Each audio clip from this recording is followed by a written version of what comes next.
Welcome back to the Diamond K Show. My name is Diamond K, broadcasting from Baltimore, bringing you politics, news, culture with clarity and a little bit of edge.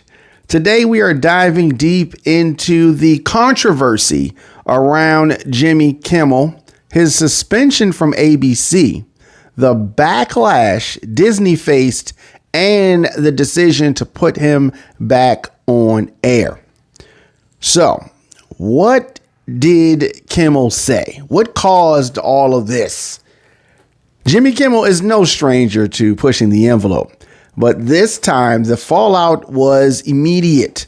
On September the 15th, during his opening monologue, he made comments about the assassination of conservative commentator Charlie Kirk. He accused the MAGA gang of twisting the story and trying to, politicize the tragedy. Now, to some, this was Kimmel doing what late night hosts have always done, taking sharp political jabs. They've all done it. But to others, especially those on the right, the conservative folks, these words were seen as crossing the line, even though conservative critics always talk crazy. But those on the right accused Kimmel of mocking a dead man and fanning division. Crazy, right? Anyway, the FCC chair even weighed in, warning that stations airing his remarks could face consequences. Now, this is very rare. We haven't seen anything like this. It's often not the case that you see regulators jump in the late night comedy arena. So Disney and the suspension. ABC and Disney responded fast. Affiliates like Nexstar and Sinclair pulled Jimmy Kimmel live right away, and the network suspended the show indefinitely. Well, I guess indefinitely is Tuesday, because Disney said that the suspension was about avoiding more tension during a fragile moment in the country, which was BS. Let's be real. This wasn't just about sensitivity. It was about money, and it was about pressure. Affiliates were nervous about fines. Okay. Advertisers were nervous about association, and Disney didn't want to get caught in the crossfire. There was also obvious political pressure from Trump. So they hit the pause button.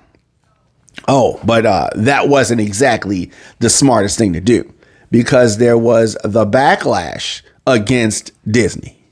Now, the whole thing just flipped. The backlash. Celebrities, comedians, free speech advocates spoke out. Regular folks, the fans, hundreds of signed open letters accusing Disney of bowing and bowing and bending the knee, whatever word you want to use. They were buckling under the pressure, the political intimidation, and silencing a comedian for doing his job. Social media lit up with Stand with Kimmel trending, and I stand with Kimmel and different things. Viewers said that if you cave now, what happens the next time someone in power doesn't like a joke? People started canceling. We talked about it here on the show last week. For Disney, it was a classic damned if you do, damned if you don't situation. Suspend Kimmel and you get called out for censorship. Put him back too soon, and critics say that you're dismissing the offense. So let's say the perceived offense, because it wasn't. I mean, come on now, right? Whatever. Now, Disney reverses course. After what they called thoughtful conversations with Kimmel, Disney announced he'll be back on air Tuesday, September the 23rd. They admitted some of his remarks were ill-timed and insensitive, but said that the suspension was never meant to be permanent, just a cooling off period. The move is being framed as Disney listening to all sides. They're trying to make this thing out for them to be the good guys. Make no mistake. This was also about protecting their brand. Disney knows their reputation is built on balancing corporate safety with public opinion, yada, yada, yada. Now let's talk about some of the bigger questions: free speech or corporate control. Here's the real issue. Was Disney acting responsibly by cooling things down, or did they fold under political pressure and set a dangerous precedent for free speech in comedy? Late night comedy has always been political. From Johnny Carson to Jon Stewart to Colbert, comedians have poked fun at the powerful. But in today's environment, every single word is a landmine.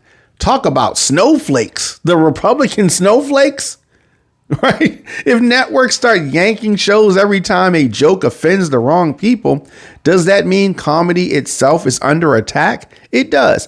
And, I'm joking the right, but the left can be sensitive. We can, some folks could take things too personal. What about the FCC? Should regulators even have a say in how a late night monologue is delivered? No. Are they crossing the line from protecting the public airwaves to enforcing political censorship? Yes. They don't need to weigh in on any of that stuff. What to watch for next? When Jimmy Kimmel returns, all eyes will be on him. Will he apologize? Will he double down and make more jokes about the controversy? Or will he pivot, acknowledging the backlash, but moving on quickly? Whatever he does, the ratings will be big on that night, and Disney will be watching carefully.